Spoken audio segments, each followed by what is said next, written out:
Yesterday, Nico started us off talking about the need for playbooks to so that we could deal with the co-creating the future with those who don't fully align with what we are trying to accomplish. That's essentially what games are. In games, you bring together stakeholders that can affect the outcome, adversaries along with those who are like-minded, and you work through, essentially you run through a simulation of the issue that you're trying to address, and framing that issue and the context you provide is exceedingly important. So if you have a clear issue like national service that you're trying to understand how the players are going to line up and what action, anticipate the type of actions that they can take, are likely to take. Games are very powerful technique. Games simultaneously master complexity, stimulate creativity, enhance communication, and promote consensus, leading to commitment to action.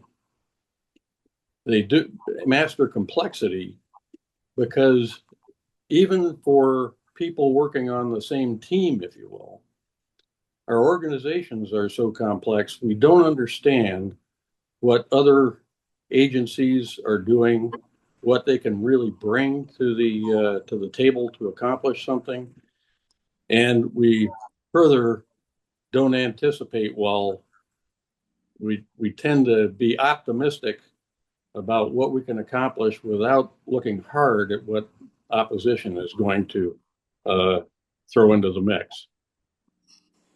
The opposition is exceedingly good at stimulating creativity when you realize that your preferred course of action is not likely to succeed.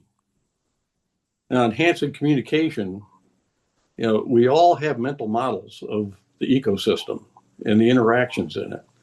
And until you bring people together to actually role play what they would be doing in it, you're talking, those mental models, we're talking past each other. So trying to get to, they're exceedingly powerful at creating, if you will, a common mental picture of what we're really dealing with, so that you can talk with greater assurance that you're talking about the same thing. Games provide an emotional, psychological experience.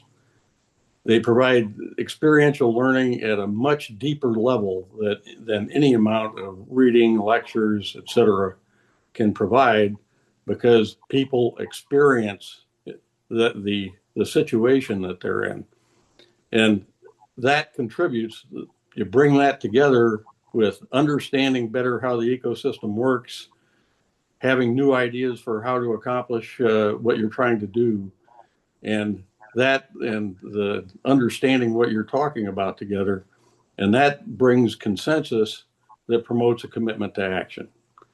So in one technique, as the world is becoming more complex, as interactions, what Thomas Friedman calls the polyscene, everything's connected to everything else, games are increasingly finding value, and the number of groups using them is accelerating.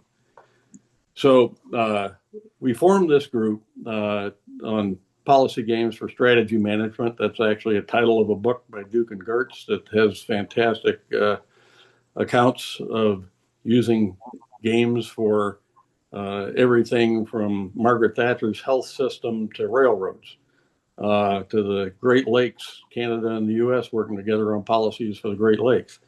30 seconds, John. So quickly, we've spent too much time on education. We have not gotten into application.